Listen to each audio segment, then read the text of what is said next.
All right, people said I at least had to make this a trilogy, so welcome to part 3 of fact-checking 10 lies you were told about Islam. Alltime10s is an enormously popular YouTube channel with more than 4 million subscribers, so you'd assume that they know what they're doing and that they're pretty careful about their top 10 lists. But as we saw in the first 2 parts, if you gave these guys a penny for their thoughts, they'd have to give you a refund. Listen to this Alltime10s narrator respond to the claim that ISIS represents Islam. In reality, ISIS is not just un-Islamic, it is anti-Islamic. And in the first 8 months of 2015, ISIS was responsible for the deaths of over 9,000 Muslims in Iraq alone. So ISIS is not only un-Islamic, it's anti-Islamic. Why? Because ISIS has killed lots of Muslims. What's the unstated rule here? If you kill Muslims, you can't be a real Muslim. Okay, pop quiz. What kind of Muslims does ISIS kill? Do they kill A, Muslims they regard as upstanding, faithful, devout servants of Allah? Or B, Muslims they regard as hypocrites and apostates? The correct answer is B, as in, boy, Alltime10s has some really stupid writers.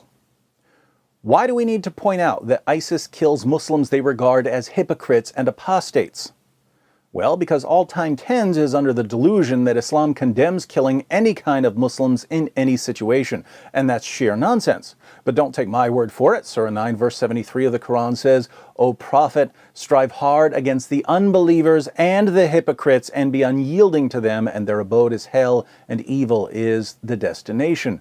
The word for strive hard in this verse is a form of the word jihad. Allah commands Muhammad to wage jihad not only against unbelievers, non-Muslims, but also against hypocrites, people who claim to be Muslims but aren't really obeying Allah and Muhammad.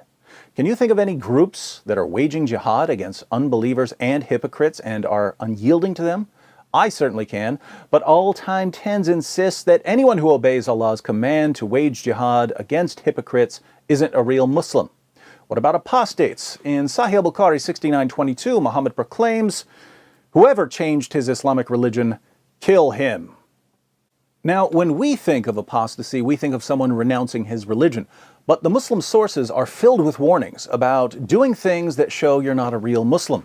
For instance, Surah 4 verse 65 of the Quran says that if you have any resistance against Muhammad's decisions, you're not a real Muslim. The verse reads, "But know, by your Lord, they can have no faith until they make you, O Muhammad, judge in all disputes between them and find in themselves no resistance against your decisions and accept them with full submission." Do you see the massacre starting to brew? Muhammad orders his followers to kill apostates, and the Quran says that if you find any resistance against Muhammad's decisions, you're an apostate. Put those together and you've got an ISIS-style bloodbath on your hands. And Muhammad's closest companions launched an ISIS-style bloodbath when people in the Muslim community found resistance against his decisions. When Muhammad died, certain Muslims refused to pay zakat, alms in Islam, to the administration of Abu Bakr, the first of the rightly guided caliphs. Abu Bakr said that if they don't pay their zakat the way Muhammad taught, they're apostates. Sahih al-Bukhari 72:84. Narrated Abu Hurairah, when Allah's messenger died and Abu Bakr was elected as a caliph after him, some of the Arabs reverted to disbelief. Notice that the passage says that these people reverted to disbelief. It turns out that the people discussed in this passage simply weren't paying their zakat properly, and this was enough to put them in the apostate category.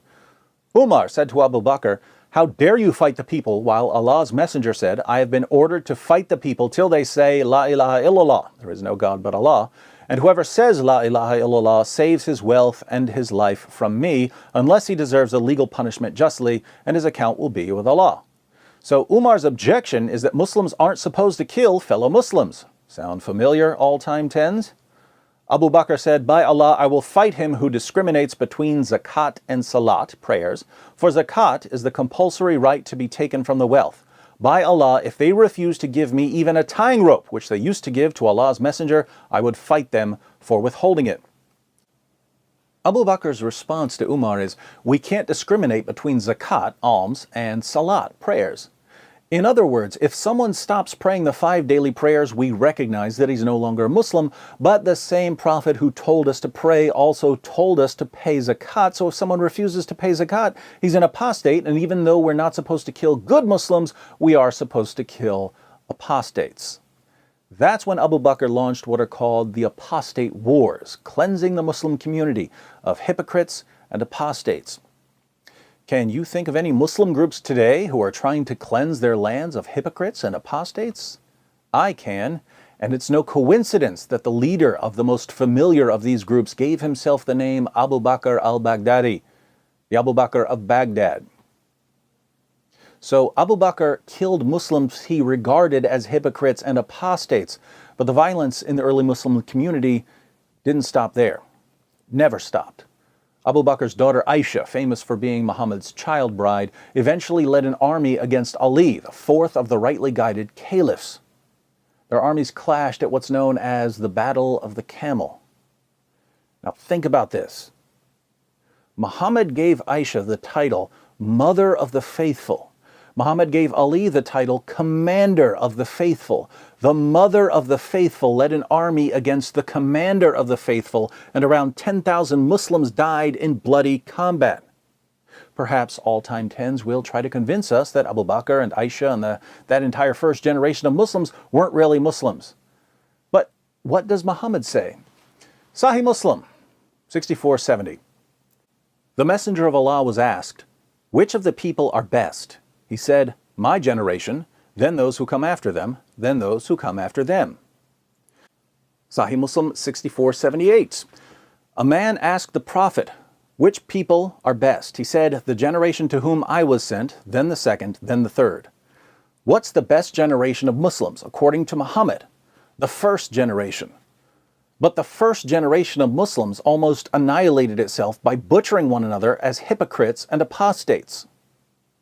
And yet the brilliant scholars of Islam over at Alltime10s, along with politicians and reporters around the world, tell us that ISIS isn't Islamic because ISIS kills Muslims whom they happen to regard as hypocrites and apostates.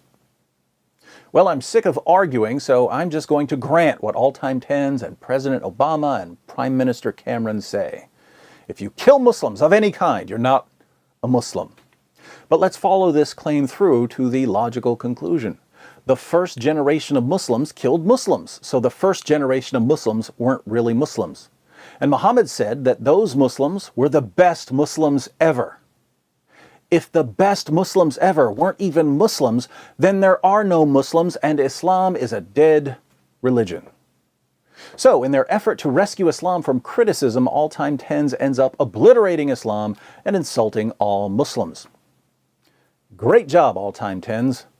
Remind me never to get on your good side.